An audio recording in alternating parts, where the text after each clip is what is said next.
The text message glared at me from my phone screen, undeniable proof of what I'd suspected for weeks. Can't wait to see you tonight, baby. Your wife will never know. My hands trembled as I read it again, my brother-in-law Joshua's reply making me equally sick. Neither will my nosy sister-in-law. I'm Brianna, and in that moment, I knew exposing the truth would cost me everything. My sister Kinley had always been my best friend, my protector, my constant. Now I had to shatter her world. The weight of that responsibility felt like concrete in my chest as I drove to her house, the screenshots burning a hole in my pocket. I found her in the kitchen, humming while loading the dishwasher. "Hey, sis," she called out cheerfully. "You're just in time for coffee." "Kinley, we need to talk." My voice cracked. "It's about Joshua." She turned, her smile fading as she saw my expression. "What's wrong?" I pulled out my phone, hands shaking. "I saw something today. Messages between Joshua and someone else." "What are you talking about?" Her voice turned sharp, defensive. I showed her the screenshots. She snatched my phone, her face draining of color as she scrolled. Then, suddenly, she hurled it across the room. "You're lying! You photoshopped these!" "Kinley, please." "Get out!" She advanced on me, tears streaming down her face. "You've always been jealous of my marriage, haven't you? Always trying to find fault with Joshua." "That's not true!" I reached for her, but she recoiled. "I'm trying to protect you." "Protect me?" She laughed bitterly. "You're trying to destroy my family. Get out of my house." "Kinley, listen." "Out." I backed away, my own tears falling now. "I love you. When you're ready to talk." "Don't bother coming to Mom and Dad's tonight," she spat. "I'll tell them what you tried to do." She was true to her word. That evening, my phone exploded with messages. First came Mom. "How could you make up such horrible lies about Joshua, your own sister's husband?" Then Dad. "You've gone too far this time, Brianna. Until you apologize to your sister and Joshua, don't bother coming around." Even my cousin Zaylee, who usually stayed out of family drama, texted, "Everyone's furious. What happened?" I sat in my apartment, watching my family fracture in real time through my phone screen. Only my friend Evangeline offered support when I called her, sobbing. "You did the right thing," she insisted. "They'll see the truth eventually." But eventually felt like cold comfort when Joshua showed up at my door the next morning, his face twisted with rage. "You happy now?" he snarled. "Trying to destroy my marriage?" I stood my ground. "You destroyed it yourself." "Nobody will believe you," he sneered. "You're just the jealous little sister who can't stand to see anyone else happy." "I've already convinced Kinley you doctored those messages." "Get out," I said, my voice steady despite my racing heart. He leaned closer, his voice dropping to a whisper. "You know what's funny? I actually did think about you first, but you were always too uptight, too proper. Your sister was much more fun." I slammed the door in his face, sliding down against it as his laughter echoed through the hallway. That night, I lay in bed scrolling through old photos of Kinley and me. Us as kids, matching gap-toothed grins, teenagers sharing prom preparation disasters. Her wedding day, where I'd stood beside her as maid of honor, genuinely happy for her joy. My phone buzzed with a text from Kinley. "I never want to see you again. You're dead to me." I turned off my phone, curled into a ball, and let myself cry. I'd done the right thing. I knew that. But right now, it felt like I'd lost everything. Tomorrow, I'd have to figure out how to rebuild my life from the ashes of my family's trust. But tonight, I allowed myself to mourn what I'd lost by telling the truth. My sister's love, my parents' support, my place in the family. The worst part? I knew this was just the beginning. Joshua would make sure I paid dearly for exposing his secret, and my family would help him do it. As I drifted into an uneasy sleep, one thought kept circling. Sometimes doing the right thing comes at a terrible price, but I'd rather pay that price than live with the weight of silence. "You can't live on my couch forever," Evangeline said, tossing a pillow at my head. 2 weeks had passed since my family's implosion, and I'd barely left her apartment except for work. "Watch me," I mumbled into the cushions, but I knew she was right. "Get up. We're going apartment hunting." She yanked away my blanket. And then you're coming with me to that networking event I told you about? I can't afford. Yes, you can. You're not paying rent here, remember? You've been saving money. She paused, her voice softening. Plus, Kinley called the office again yesterday. I sat up straight. What did she want?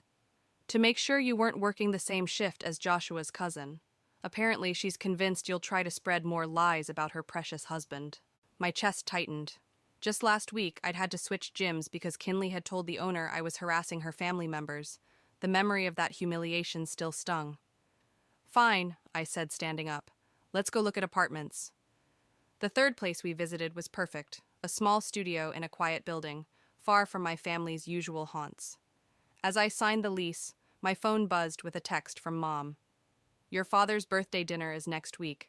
Don't come unless you're ready to apologize. I showed Evangeline the message. She scowled. Remember last year's dinner, when Joshua got drunk and hit on that waitress right in front of Kinley? And everyone laughed it off as him being friendly, I finished bitterly. God, I was so blind. We all were, she said, squeezing my shoulder. Now, about that networking event. Hours later, I stood in a crowded hotel conference room, clutching a glass of wine like a shield. Evangeline had disappeared into the crowd, leaving me alone with my thoughts. You look about as comfortable as I feel, a voice said beside me. I turned to find a tall man with kind eyes extending his hand. I'm Connor. First time here? Brianna, and that obvious, huh? He laughed. Well, you're hiding in the corner, so... I'm not hiding, I protested. I'm strategically positioning myself. Our conversation flowed easily after that, until my phone lit up with a call from Zaylee. I excused myself to answer it. Bree? Her voice was hushed. I had to call. Joshua. I saw him today. With someone. My heart raced. What do you mean? At that new restaurant downtown. He was with a woman. Definitely not Kinley.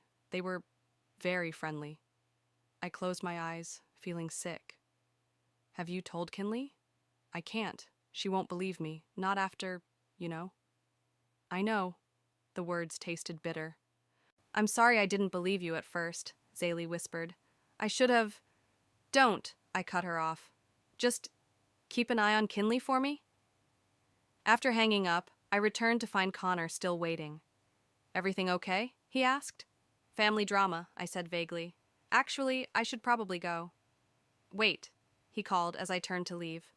We're looking for a marketing director at my company. From what you've told me about your work, you'd be perfect.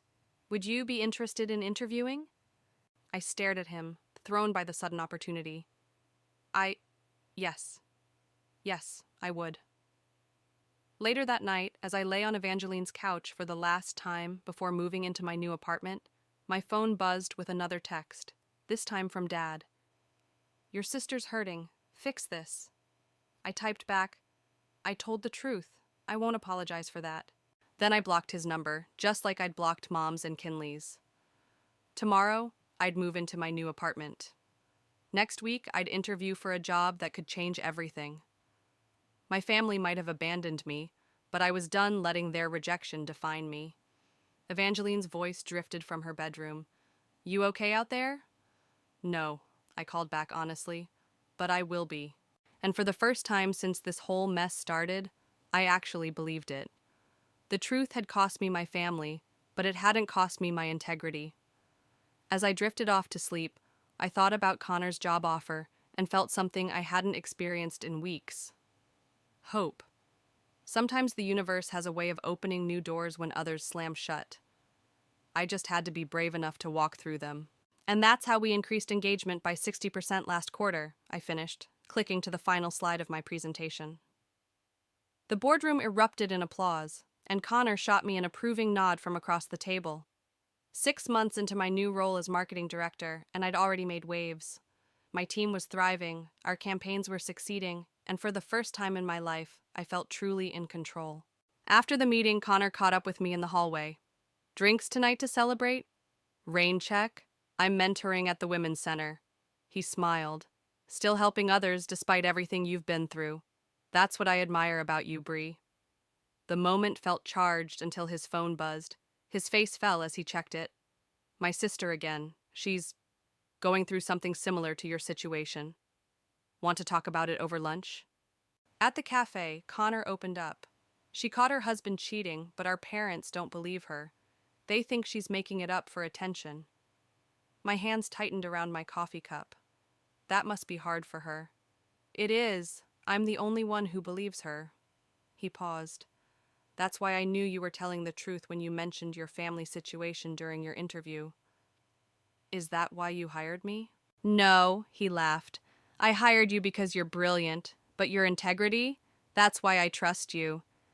Back at the office, I found Zaylee waiting by my desk. My cousin had started interning at the company last month, and I'd been secretly thrilled to have family nearby again. Emergency, she whispered. Kinley's here. My heart stopped. What? In the lobby. She's asking for you. I squared my shoulders. Tell her I'm in a meeting. She's crying, Bree. That made me pause. Kinley never cried in public. Fine. Send her up. Minutes later, my sister stood in my office doorway, mascara streaking her cheeks. I saw him, she choked out. With her. You were right. I wanted to say, I told you so. Wanted to scream about the months of isolation and pain. Instead, I closed my office door and pulled her into a hug. He's been seeing her for months, Kinley sobbed into my shoulder. Everyone knew except me. Mom and Dad still don't believe it. They say I'm being paranoid because of your lies. I'm so sorry, Kin. She pulled back, wiping her eyes. No, I'm sorry. I should have believed you. Should have seen it sooner. You weren't ready to see it. I filed for divorce yesterday, she whispered. I didn't know where else to go. Before I could respond, my office phone rang. It was reception. Ms. Townsend, there's a Joshua Armstrong here to see you. Kinley's face went pale. I pressed the intercom. Send him up. Bree, no. Trust me, I said, squeezing her hand. It's time we both faced him. Joshua burst through my door moments later, freezing when he saw Kinley. Baby, I've been looking everywhere for you. Don't! Kinley snapped. Just don't! This is your fault, he snarled at me. You turned her against me. I stood walking around my desk. No, Joshua, your actions did that. Now get out of my office before I call security. You can't. Actually, I can. And I will. I pressed the security button under my desk. By the way, how's the job search going? I heard your company downsized after losing their biggest client. Funny how that happened right after I warned them about your ethical challenges. His face contorted with rage, but security arrived before he could respond. As they escorted him out, Kinley turned to me with wide eyes. Did you really? Let's just say karma works in mysterious ways. I smiled. Now, want to grab dinner? There's someone I'd like you to meet. That evening, over wine and pasta, I watched Kinley share her story with Connor's sister, while Connor squeezed my hand under the table. For the first time in months, I felt whole again. My phone buzzed with a text from Mom. Your sister's making terrible accusations about Joshua. What did you say to her? I showed Kinley the message. She grabbed my phone and typed, Mom, Brianna told the truth. It's time you and Dad listened. As I watched my sister stand up for me, I realized something profound. Sometimes losing everything is the only way to find out what you're truly worth. And sometimes, the family you rebuild is stronger than the one you lost. Another round? Connor suggested, raising his glass. We all lifted our glasses, toasting to new beginnings and hard-won truths. He's living in his car, Zaylee announced, dropping into the chair across from my desk. 3 months had passed since Kinley's divorce filing, and Joshua's downward spiral was becoming town gossip. Not our problem, I replied, not looking up from my laptop. That's cold, Bree. But she was smiling. The mighty have fallen, huh? First the job loss, then the divorce, now this. My phone buzzed. A text from Kinley. He's asking for money again. Says he'll tell Mom and Dad the whole truth if I don't help. Still blackmailing her, I muttered, showing Zaylee the message. The whole truth about what? That's just it. There is no whole truth. He's desperate. I texted Kinley back. Don't give him a penny. Connor knocked on my office door, grinning. Ready for lunch? Oh, hey, Zaylee. Actually, Zaylee said, you both need to hear this. I just found out Joshua's applying for jobs at our competitor companies. Connor's expression darkened. With his reputation? Apparently, he's telling everyone Brianna orchestrated a smear campaign against him out of jealousy. She paused. And that you helped her do it. That's ridiculous, Connor scoffed, but I saw worry flash across his face. My desk phone rang, the front desk. Ms. Townsend, your parents are here. The air left my lungs. What? Should I send them up? I looked at Connor, who nodded encouragingly. Yes, send them up. Mom entered first, Dad trailing behind. They looked older somehow, worn down. Mom spoke first. We need to talk about Joshua. Now you want to talk? The words came out sharper than intended. Brianna, Dad warned, but Mom held up her hand. We deserve that, she said quietly. We've been wrong about a lot of things. Sit down, I offered, gesturing to the chairs. Connor and Zaylee slipped out, closing the door behind them.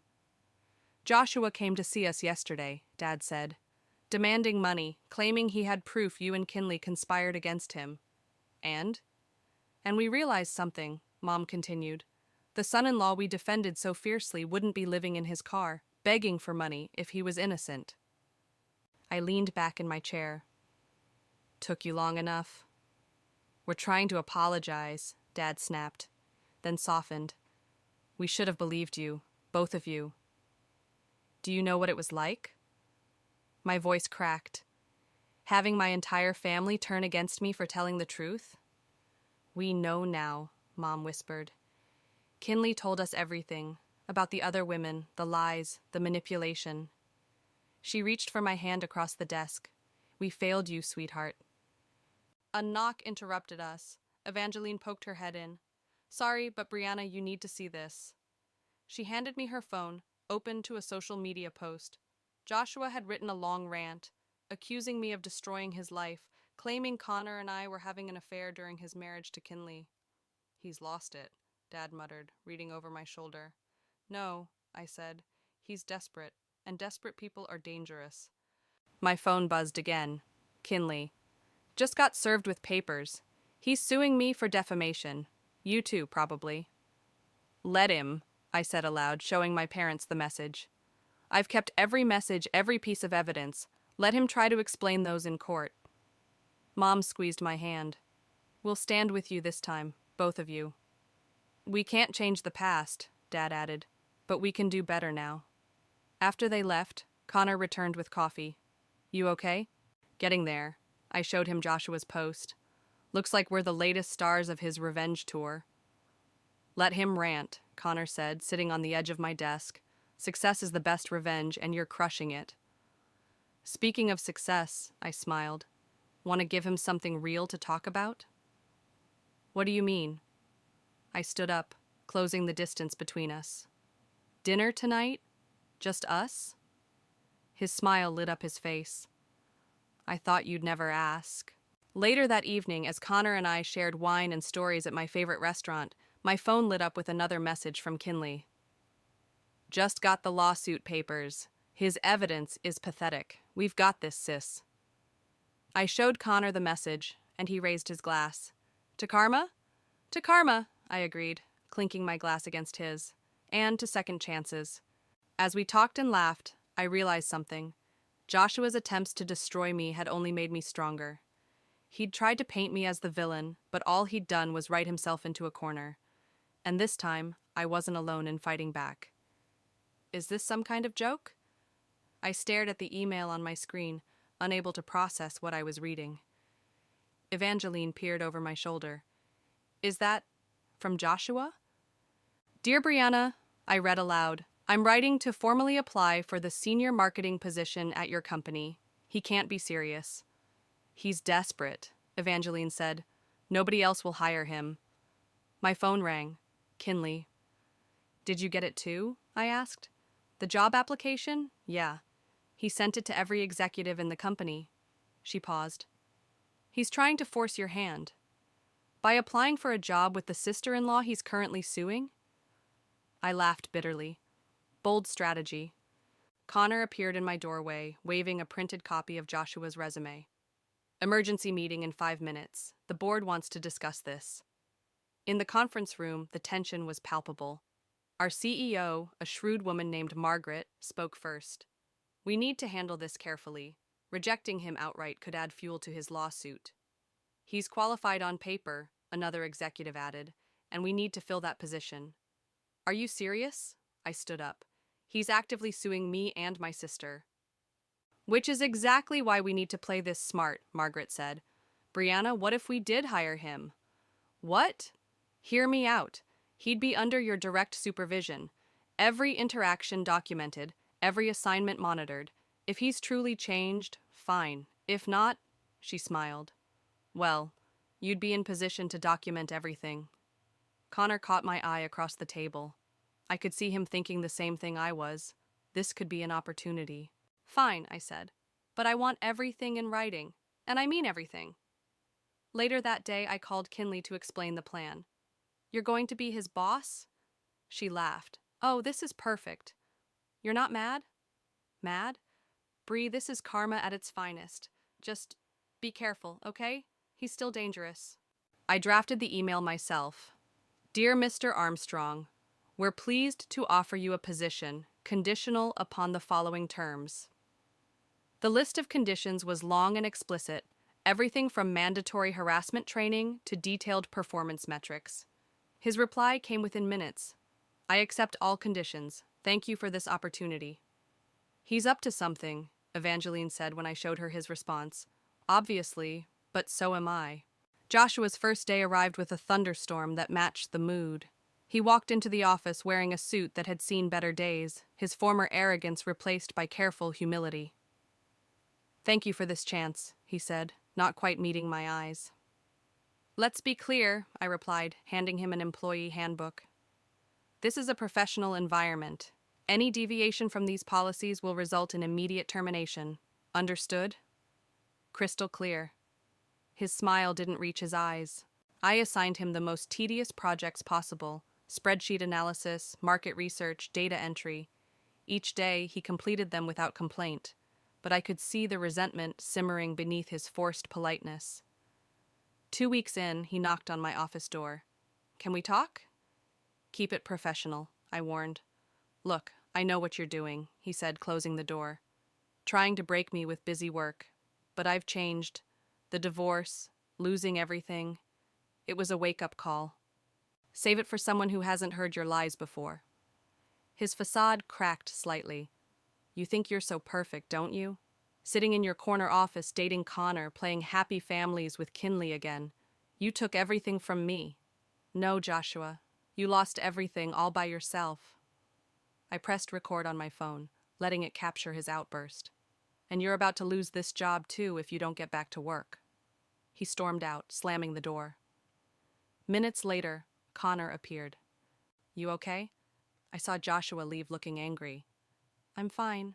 I played him the recording. Just collecting evidence. You're brilliant. You know that? He kissed my forehead. Dinner tonight? Can't. Family dinner at Mom and Dad's. First one since everything. Want moral support? I smiled. Actually, yes. But first, help me draft an email documenting Joshua's little outburst. Something tells me we'll need it soon. As I typed up the incident report, I couldn't help but smile. Joshua thought he was playing me by taking this job, but he'd walked right into my trap. Every day he spent under my supervision was another day he proved who he really was. And this time, I had witnesses. He's doing what? Kinley nearly spat out her coffee across my desk. Teaching an ethics seminar, I repeated, showing her the company-wide email. He volunteered to lead the workplace conduct training next week. That's like having a fox teach hen house security, she sputtered. Exactly, and that's why I approved it.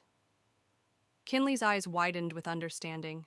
You're giving him enough rope to hang himself. The lawsuit hearing is in 3 weeks, I reminded her. Every move he makes here is documented, including this little performance. A knock at my door interrupted us. Joshua, with that practiced, humble smile. Got a minute to discuss the seminar outline? Perfect timing, I said. Kinley was just leaving. He flinched slightly as Kinley brushed past him, her head held high. Once she was gone, his smile dropped. You're enjoying this, aren't you? he asked, closing the door. The seminar? I think it's a wonderful initiative. Cut the act, Brianna. We both know what you're doing.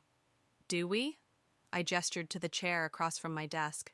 Please, enlighten me. He sat down, leaning forward.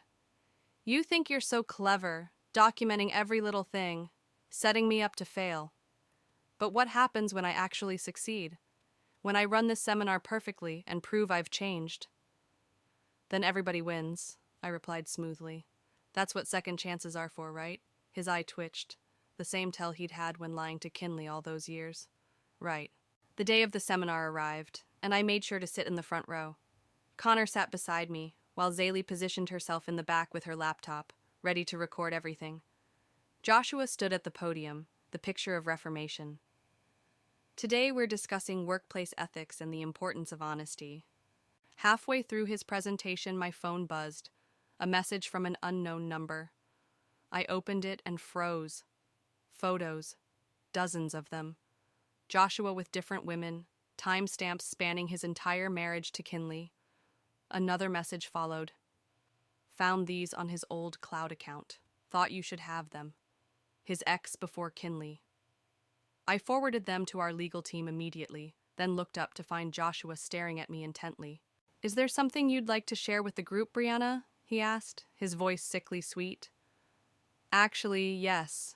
I stood up. I think this would be a perfect time to discuss real-world examples of ethical breaches.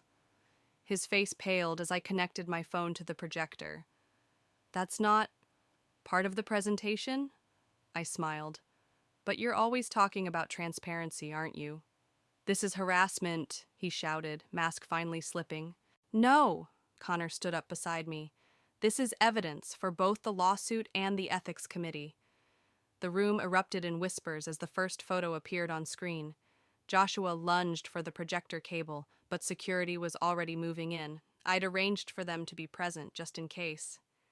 You're fired, I said calmly, for attempting to assault your supervisor. Please escort yourself out or security will do it for you. You set me up, he screamed as security approached. This whole job was a setup. No, Joshua, you did this to yourself. Again. Later that evening, I sat with Connor, Kinley, and Evangeline at our favorite bar, recounting the day's events. His ex really came through, Kinley marveled, scrolling through the photos. These are dated. Location tagged. He never stood a chance with the lawsuit now. Speaking of chances, Connor said, taking my hand, I have something to ask you. If it's about moving in together, the answer is yes, I smiled. I've seen you eyeing my spare room key. He laughed. Am I that obvious? You both are, Evangeline groaned. It's disgusting. My phone buzzed. Mom. Just heard what happened at your office. Your father and I are proud of you, sweetheart. Joshua showed up here asking for money again. We sent him away. Look at that, I showed them the message. Full family reformation. To new beginnings, Kinley raised her glass. And to my sister, who never gave up on the truth. As we clinked glasses, I caught sight of Joshua through the bar's window, watching us from his car. But this time, I wasn't afraid. He had no power here anymore. The truth had won, and karma had finally come full circle. He's here, Zaylee whispered, nudging me as I adjusted the centerpiece on Mom and Dad's dining room table. Joshua's outside. I peered through the window. Sure enough, he was parked across the street, watching the house as guests arrived for Dad's 60th birthday party. Should I call the police? Connor asked, appearing beside me. Not yet. I pulled out my phone and started recording. Let's see what he does first. Kinley burst through the front door, face flushed. Did you see? We saw, I confirmed. How long has he been following you? 3 days, she wrung her hands. Ever since the lawsuit was dismissed. Mom emerged from the kitchen, wiping her hands on her apron. What's everyone looking at? Oh. Her face hardened when she saw Joshua's car. That's it. I'm calling the police. Wait, Dad said, joining us at the window. Let me talk to him first. Dad, no. But he was already striding out the front door. We watched as he approached Joshua's car, his shoulders set in that familiar, determined way. I can't watch this, Kinley muttered, but none of us moved from the window. Joshua stepped out of his car, looking disheveled. Even from here, I could see he'd been drinking. "You need to leave," Dad's voice carried clearly in the evening air. "It's a public street," Joshua slurred. "I can park wherever I want." "You're stalking my daughters." "They ruined my life," Joshua shouted, loud enough that several neighbors poked their heads out. "Everything I had, gone, because precious Brianna couldn't keep her mouth shut." "No," Dad's voice turned to steel. "Everything you had, gone because you couldn't keep your pants on or tell the truth." Joshua lunged forward, but Dad didn't flinch. "You want to hit me, son? Go ahead. Give us another reason to call the police."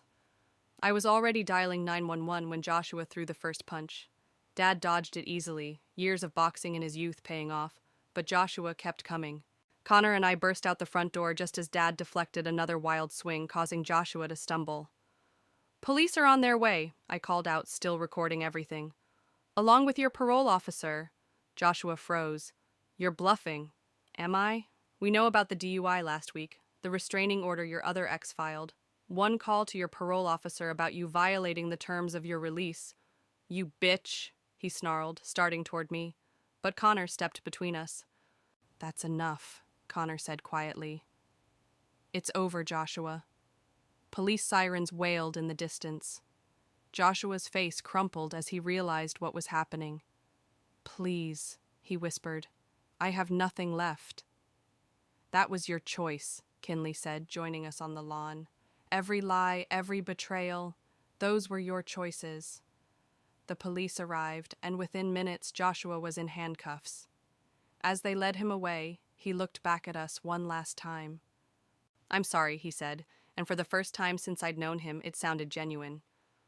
"I know," Kinley replied softly, "but it's too late." Back inside, the party guests, mostly family and close friends, were buzzing with excitement over the drama. "Are you okay?" I asked Dad, examining his hands for injuries. "Never better," he grinned. "Been wanting to do that for months." Mom swatted his arm. "Wilson, don't encourage violence."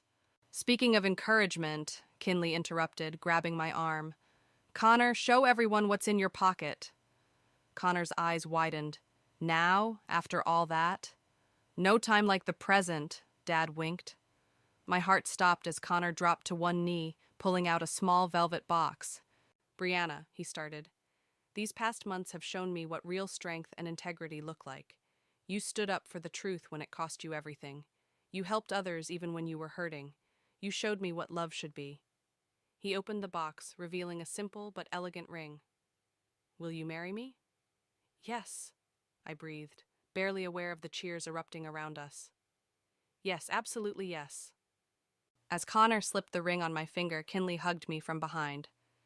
"From family drama to family celebration," she laughed through tears. "To think," Mom mused, "if you hadn't told the truth that day." "Everything would be different," I finished, looking at my new ring, then at my restored family around me. "But not better." Dad raised his glass. "To truth." "To truth," everyone echoed. As we celebrated late into the night, I realized something. Sometimes the hardest path leads to the best destination. And sometimes, standing up for what's right costs everything, but gives you something better in return. "Ready for this?" Connor squeezed my hand as we approached the courthouse steps. "Born ready," I replied, though my heart raced. Today was Joshua's sentencing hearing for violating his parole and assaulting Dad. Inside, we found Kinley already seated with Mom and Dad. Zaylee slipped in moments later, followed by Evangeline. "He's taking a plea deal," Kinley whispered. "His lawyer reached out this morning." The bailiff called for order as Joshua was led in. He looked different, cleaner, more clear-eyed than at Dad's party. When he spotted us, he didn't glare or sneer. Instead, he nodded slightly, almost respectfully. The judge spoke first. "Mr. Armstrong, you've agreed to plead guilty to all charges. Before I accept this plea, do you have anything to say to the court?" Joshua stood, hands trembling. "Yes, Your Honor." He turned to face us. "I've spent months blaming everyone else for my mistakes, especially Brianna. I convinced myself she destroyed my life out of jealousy or spite. But she didn't destroy anything. She just exposed what I was already destroying myself. The courtroom remained silent as he continued. In jail, I had time to think about who I was, who I'd become. I read the letters Kinley wrote me during our marriage, saw how my lies broke her trust piece by piece. I remembered how Brianna tried to warn me before all this started, tried to give me a chance to come clean. He wiped his eyes. I'm not asking for forgiveness. I don't deserve it. But I want the court to know I accept full responsibility for my actions. And I want my former family to know I'm truly sorry. The judge nodded. Given your acceptance of responsibility and the plea agreement, I sentence you to 18 months in prison, followed by 3 years of supervised release. Additionally, you will maintain no contact with the victims. As Joshua was led away, he paused near our row. Brianna? I met his gaze. Thank you, he said softly, for being strong enough to tell the truth when I was too weak to face it. After he was gone, we gathered outside the courthouse. Dad pulled me into a bear hug. Proud of you, kiddo, he whispered. For what? I didn't do anything today. You showed mercy, Mom said. You could have pushed for a harsher sentence, but you supported the plea deal. Speaking of support, Kinley interrupted, pulling out her phone. Look what came today. She showed us an email. She'd been accepted to law school. I want to help other women, she explained. Women who need someone to believe them, to fight for them. Like you did for me, I smiled, hugging her. Connor cleared his throat. Since we're sharing news, Brianna got promoted to executive vice president. What? Evangeline shrieked. When were you going to tell us? At dinner tonight, I laughed. Connor and I are hosting our first dinner party at our new place, remember? Later that evening, as our family and friends filled our home with laughter and love, I found myself on the balcony with Kinley. Remember when you first told me about Joshua? She asked. I was so angry, so blind. We've come a long way. Because of you. She turned to face me. You lost everything to tell me the truth, but you never lost yourself. That's what I admire most about you. Connor joined us, wrapping an arm around my waist. Your sister's pretty amazing. Gross, Kinley teased. Save it for the wedding. Inside, Dad was telling Mom and Evangeline about his heroic battle at his birthday party, while Zaylee recorded it all on her phone, probably for her blog about family dynamics. You know what's funny? I said. Joshua thought he was punishing me by applying for that job, but he actually gave me the greatest gift. What's that? Connor asked. The chance to show everyone, including myself, that the truth always wins. Not just through karma or revenge, but through growth and healing. To growth and healing, Kinley raised her wine glass. And to family, Connor added. The real kind, I finished. The kind that stands by you when you stand up for what's right. We rejoined the party, where Dad was now demonstrating his boxing moves to an amused audience. Mom caught my eye and mouthed, I love you, while Evangeline and Zaylee argued over wedding color schemes. This was my victory, not Joshua's imprisonment or my career success, but this. A family rebuilt on truth, love restored through forgiveness, and a future bright with possibility. Sometimes the hardest truths lead to the most beautiful beginnings.